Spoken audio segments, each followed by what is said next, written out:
Elena stood near the marble staircase, her hands resting gently over the curve of her swollen belly. The emerald gown she wore shimmered with every breath she took, but it could not shield her from the cold whispers that floated around her. She caught fragments of them, sharp, cutting words wrapped in polite laughter. She doesn't belong here, just a small-town girl. Pregnant and dragging him down. What did Victor ever see in her? She looks like a servant in borrowed jewels.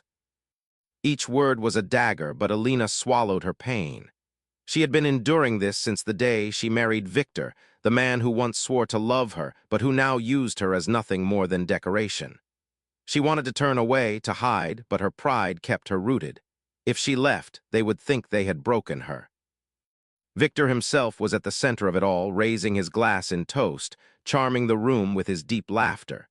His navy blue suit was tailored to perfection, his hair slicked back, his smile calculated. To everyone else, he was the picture of success, a billionaire at the height of his power. To Elena, he was a man whose heart had grown colder with every dollar he gained. When their eyes met across the room, he smiled, not the warm smile that once melted her heart, but a smirk. He waved her over with a flick of his fingers, the way one might summon a servant. Elena walked carefully through the crowd, her heels clicking softly on the polished floor. The child within her kicked, almost as if reminding her that she was not alone. "Here she is," Victor announced loudly, throwing an arm around her shoulders with a force that made her stumble. "My wife, doesn't she look radiant?" The guests chuckled, but Elena could hear the mockery beneath the laughter. Her cheeks burned, but she forced a smile. Victor lifted another glass of champagne, even though he had already had too many. He leaned close to a woman beside him, a striking guest in a crimson dress, and whispered something that made her laugh. Elena's heart tightened. She touched his arm gently. "Victor," she whispered, her voice trembling, "please, you've had enough to drink, and you shouldn't." The sound of her words hadn't even faded before it happened. His hand, sharp and sudden, struck her across the face. The ballroom froze. Glasses stopped midair. A violinist faltered on the strings. The sting burned Elena's cheek, but the humiliation cut deeper than pain. Gasps echoed through the hall, followed by silence so thick it suffocated her.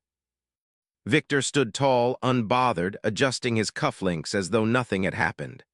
"Learn your place," he muttered coldly, not lowering his voice enough for the crowd to miss it. Tears welled in Elena's eyes, but she did not let them fall. She would not give him the satisfaction. She stood there, her head held high, even as her face throbbed and her body trembled. Around her, the guests exchanged uneasy glances, but no one stepped forward. Not one dared to defend her. At that moment, Elena understood the truth of her life. In Victor's world, she was powerless, voiceless, trapped in a gilded cage. The room full of glitter and wealth suddenly felt like a prison, and she its humiliated prisoner. She excused herself quietly, ignoring the whispers that followed her, and climbed the staircase alone. Her hand pressed firmly over her unborn child, as though shielding it from the cruelty of the world below. And in the solitude of the dimly lit hallway upstairs, Elena made a silent vow to herself. "This will be the last time he breaks me. The last time he humiliates me."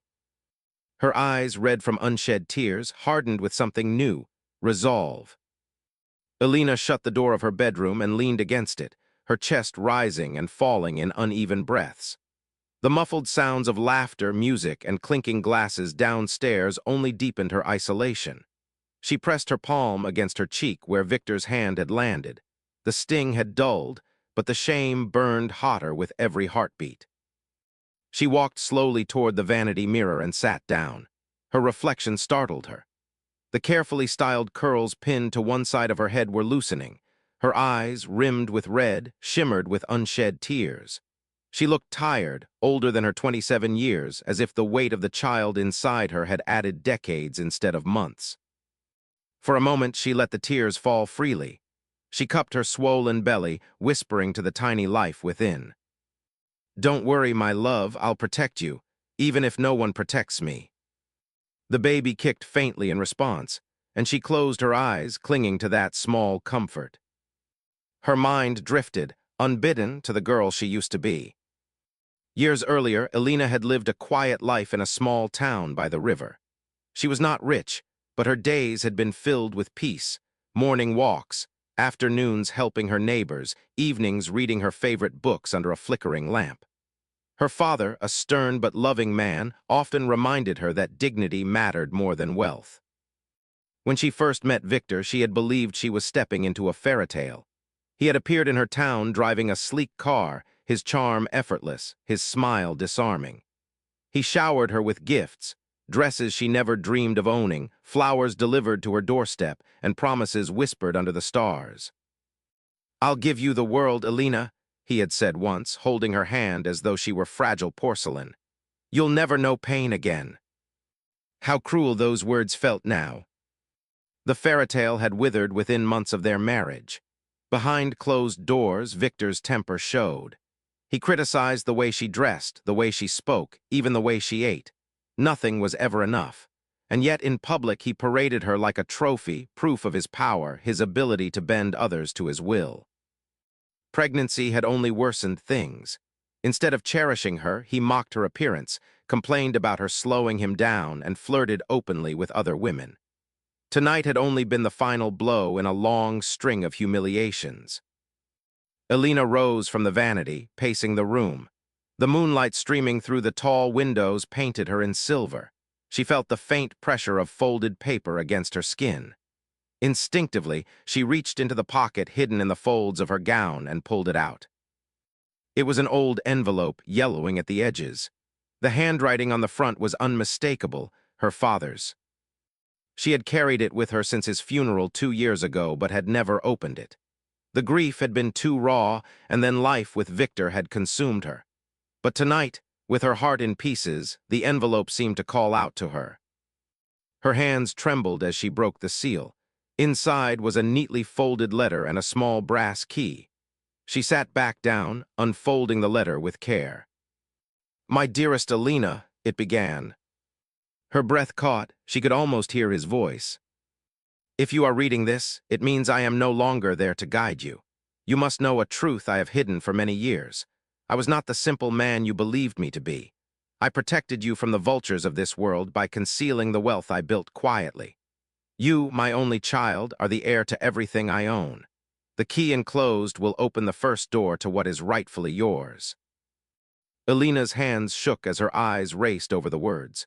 She blinked, reading the lines again and again, as though they might change if she stared long enough. Her father, a wealthy man, and she the sole heir. Her lips parted in disbelief, a whisper escaping. "It can't be." But the letter continued, urging her to be strong, to guard her dignity, and to never allow anyone, even a husband, to strip her of her worth. Elena pressed the paper against her chest, tears sliding down her cheeks. For the first time in years, hope flickered within her like a candle in the dark. Perhaps she was not powerless after all. The morning after the party dawned gray and heavy, the sky outside Elena's window swollen with clouds that threatened rain. She had barely slept. Her father's letter lay open on the nightstand, the brass key gleaming faintly beside it, as if it carried the weight of an entire future. Victor had not returned to their bedroom after the party. She suspected he had passed out in his study or with one of his companions. For once, she did not care. Her mind was too consumed with the words her father had written. "You are the heir to everything I own." The sentence repeated in her head like a drumbeat. What did it mean? Where was this wealth he had spoken of? The man she remembered was a simple shopkeeper, his hands rough from work, his suits modest. But then she recalled moments from her childhood, the strangers who came to see him late at night, the locked drawers she was never allowed to open, the hushed phone calls in foreign languages. She had been too young to question them. Now it all began to make sense. She dressed simply in a pale blue dress and slipped the brass key into her purse. She knew where it belonged. Her father had owned a small office in the city, one she had not visited since his death. Something in her bones told her the answers lay there. The office was tucked away on the top floor of an old brick building, unremarkable from the outside.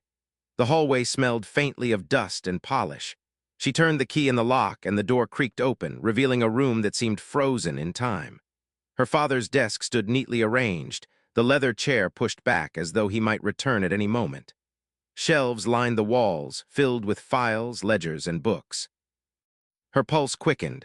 She walked toward the desk, her heels clicking softly against the wooden floor. The top drawer resisted at first, then slid open with a groan. Inside, beneath carefully folded documents, lay another envelope addressed to her. With trembling hands, she opened it.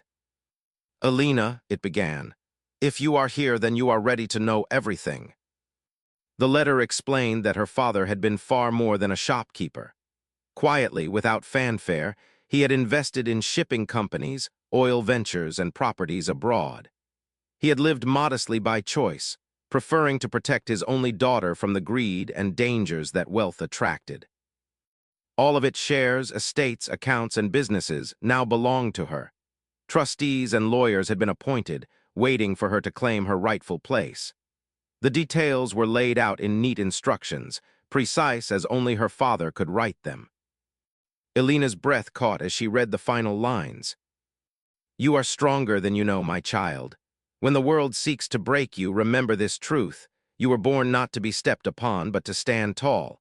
Carry my legacy with pride." Tears blurred her vision. For so long she had felt powerless under Victor's control, reduced to silence by his cruelty. Yet here was proof that she was not weak. She was the daughter of a man who had built an empire in secret. She was more than the broken woman who had been slapped in front of strangers. She closed her eyes, inhaling deeply, and when she opened them again, her gaze was steady. On the desk, she found several folders detailing properties, bank accounts, and investments. The numbers made her head spin, far beyond anything Victor owned. Her inheritance dwarfed his fortune. For the first time in years, Alina felt the spark of control return to her veins. She traced her hand across the papers, whispering, "Papa, I won't waste what you left me. I'll use it to protect myself, to protect my child." The weight of humiliation from the night before had not disappeared, but it had transformed into something else, fuel. Alina locked the office carefully and slipped the documents into her bag. She left the building with her chin lifted higher, her steps steadier. The world outside was still gray, the clouds still heavy, but inside her the storm had begun to clear. She was no longer just Victor's humiliated wife. She was an heiress, a woman with power, and soon the world would know it. The days that followed were unlike any Alina had ever known. She moved quietly like a shadow, her every step deliberate. To Victor, she remained the submissive wife, silent, obedient, a woman too timid to question his authority. But when he was away, when the house grew still, she transformed. Each morning, after seeing Victor off to his meetings, Alina would lock herself in the study her father once used when he visited. She spread the documents across the desk, bank statements, property deeds, business portfolios, and studied them with a determination she never knew she possessed. The numbers, once intimidating, began to make sense. Her father's meticulous notes guided her like a compass. But she knew she could not do it alone. One afternoon, with the brass key in her hand and courage burning in her chest, she arranged a private meeting with the lawyer mentioned in her father's letters. Mr. Harland, a silver-haired man with kind eyes and a voice that carried both wisdom and authority. When he saw her, his expression softened. "So, you finally came," he said, almost as if he had been waiting all along. Alina nodded. "I wasn't ready before, but I am now." They sat together for hours, discussing trusts, accounts, and shares. Mr. Harland explained the reach of her father's empire, shipping fleets in Europe, real estate in Africa, stocks in major corporations. Each revelation left her both awed and fearful. "It's all yours," he told her firmly. "Your father intended for you to have not only the wealth, but the freedom it gives. You need only to claim it." For the first time in years, Alina felt seen, not as Victor's wife, not as a fragile woman, but as her father's heir. The weeks turned into months. Alina grew more confident with every meeting. She learned to read contracts, to negotiate terms, to understand markets. She attended discreet gatherings with investors, always under the guidance of Mr. Harland, who became her mentor and ally. At home, Victor remained blind to her transformation. He continued to belittle her, mocking her appearance, complaining about her pregnancy, flaunting his affairs. If he noticed her new calmness, he assumed it was weakness. One evening, as he berated her for not preparing dinner to his liking, she simply smiled faintly and said nothing. Inside, she was thinking of the new business she had just acquired in her name, one that would soon be worth more than his entire company. The irony made her stronger. Elena also began to take care of herself in new ways. She read books on leadership, practiced speaking with authority, and even changed the way she dressed. No longer did she wear only what Victor approved. Instead, she chose clothes that reflected her quiet power, sleek lines, subtle elegance, fabrics that whispered strength. In the mirror, she saw not the broken woman of before, but someone rising, someone her father would be proud of. One night, as she sat in her room cradling her belly, she whispered to her unborn child, "You will never see me weak. You will know your mother as someone who fought back, someone who stood tall." The baby kicked in response, as though sealing a pact. Her moment of truth came during a dinner Victor hosted for his business associates. Once again, he sought to show off, parading her before his guests. But when he snapped at her to fetch wine, Elena met his gaze with calm eyes that startled even him. Something in her had shifted, and though he could not name it, he felt it. "Is there a problem?" he sneered. She smiled softly, the kind of smile that hides secrets. "Not at all." Victor turned away, dismissing her, but a flicker of unease crossed his face. For the first time, he sensed that the woman standing beside him was no longer the same one he had struck in front of his friends. And Elena, though silent, knew the truth within her heart. The day of reckoning was coming. Victor paced his office like a caged lion, his voice sharp as he barked orders into the phone. The once gleaming empire he had built was beginning to crack, though he refused to admit it. "Delay the payments another month. No excuses," he snapped, slamming the receiver down before his assistant could respond. His jaw tightened, beads of sweat glistening on his forehead. He had been reckless, too many risky deals, too much gambling on quick profits, too many enemies created by his arrogance. For years, money had always flowed to him like water. But now the streams were drying up. Investors were pulling out. Rumors of fraud circled the market.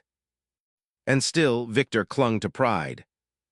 At home, he pretended nothing was wrong. He hosted dinners, boasted to his friends, and mocked Elena as if humiliating her could mask the gnawing fear in his chest. But Elena saw it all. She noticed the phone calls taken in hushed tones, the sleepless nights, the sudden bursts of anger when bills arrived. Once she overheard him in the study, his voice raw with desperation. "I need another loan," he pleaded into the phone. "No, I can't offer more collateral, everything's tied up." Elena closed her eyes, a strange mix of pity and grim satisfaction filling her heart. For years, he had controlled her with his wealth. Now, his empire was crumbling beneath his own arrogance. Weeks later, Victor threw another lavish party, determined to prove his dominance. The mansion glittered with lights, music, and laughter, though whispers of his financial troubles buzzed like flies in the corners of the room. Elena entered the ballroom with quiet grace. She wore a black silk gown that flowed like liquid, her hair swept into an elegant chignon. She carried herself with a serenity that made guests turn their heads. Victor, already half-drunk, pulled her to his side, his grip bruising her arm. "Smile," he hissed through clenched teeth. "They need to see us strong." She smiled, but not for him. Her smile was for herself, for the life she was building behind the curtain of his crumbling world. As the night went on, Victor's temper flared. A business associate questioned him about missing payments, and Victor erupted, shouting, slamming his glass against the table. The room fell silent, tension heavy in the air. Elena, instead of shrinking back as she once might have, simply rose from her chair. "Excuse me," she said calmly, her voice carrying across the hall. Without another glance at her husband, she walked away, her gown trailing behind her like a banner of quiet defiance. The guests murmured, astonished. Never before had she walked away from his displays of power. Victor watched her retreating figure, his pride stung deeper than any financial wound. For the first time, he sensed he was losing control, not just of his business, but of his wife. That night, Alina sat alone in her room, her hands resting on her belly. She felt no fear. Victor's empire was falling, but hers was rising. Quietly, she had acquired shares in companies he desperately needed. She had investments tucked safely away, immune to his reckless debts. The contrast was almost poetic. While Victor's world burned, hers flourished. She whispered to the child within her, "He thinks he holds me captive, but soon he will see. Soon the world will know who truly holds the power." A sense of destiny settled over her. The days of humiliation were nearly over. Victor, blind in his arrogance, did not see the storm gathering around him. But Alina did. She was the storm, and when the time came, she would strike with precision. The mansion was unusually quiet the night Alina made her move. The laughter of Victor's endless parties had faded, the guests gone, and the staff dismissed. In the silence, he sat slumped in his leather chair, a glass of whiskey dangling from his fingers. His empire was collapsing faster than he could hold it together. Bank accounts frozen, shares plummeting, associates whispering about betrayal and incompetence. Yet still, he refused to see the truth. When Alina entered the study, he glanced up with bloodshot eyes. "What do you want?" he snapped. "Don't you see I'm busy saving this house?" Alina stepped into the light, her black dress sleek against her frame, her posture regal. There was no trace of the timid wife he had once controlled. "Victor," she said softly, "there's something you should know." He sneered. "Unless you've come to apologize for embarrassing me at the party, I'm not interested." Her lips curved into a calm smile. "Apologize? No, tonight you'll be the one apologizing." He laughed, a harsh, bitter sound. You're nothing, a poor little girl I saved from obscurity. Without me, you'd still be living in that village. Don't forget that." Alina walked to the desk and placed a folder on top of his scattered bills. The papers inside bore her name: deeds, stock certificates, bank statements with balances that dwarfed anything Victor had ever owned. "Read," she commanded. Victor's eyes narrowed, but he opened the folder. As his gaze moved over the documents, his smirk faded. His hands began to shake. This can't be real." "It's very real," Alina replied, her voice steady. "My father left me everything he built. I am the heir to an empire far larger than yours ever was. While you've been drowning in debt, I've been quietly investing, buying, preparing." Victor's face reddened, his pride collapsing under the weight of the truth. He stammered. "You've been lying to me." "No," she corrected, stepping closer. "I've been surviving you, enduring your cruelty, waiting for the right moment to remind you who I am." She leaned down, her eyes burning into his. "I am not your weakness, Victor. I am your reckoning." The next evening, at a gathering of business elites, Victor tried to strut as usual, though the tension in his voice betrayed him. Whispers filled the room, rumors of his bankruptcy, questions about his missing funds. Then, as if summoned by fate, Alina entered. Every head turned. She wore a gown of deep emerald, her presence commanding attention. The crowd, sensing a shift, fell silent. "Ladies and gentlemen," she said, her voice clear and strong, "allow me to introduce myself properly. I am Alina Carter, the sole heir to my father's global holdings, and as of this week, I am the majority shareholder of Carter Enterprises and Victor's company." Gasps rippled through the hall, Victor's face drained of color. Alina continued, her tone cool but powerful. "For years, I allowed myself to be diminished, silenced, humiliated. But tonight, I stand not as a victim, but as the woman my father raised me to be. From this moment forward, I control my own destiny." The applause was thunderous, not for Victor, but for her. The same guests who once pitied her now gazed with admiration, even awe. Victor stumbled forward, his voice trembling. "Alina, you can't do this." But she silenced him with a glance. "I already have." As the night ended, Victor sat in the corner, abandoned by his allies, stripped of pride. Elena, radiant under the lights, moved through the room with dignity. For the first time, the world saw her for what she truly was, not the billionaire's broken wife, but the billionaire in her own right. And in her heart, Elena knew this was only the beginning. The storm that had raged for years inside Elena's life had finally begun to clear. The night she revealed her inheritance, the balance of power shifted forever.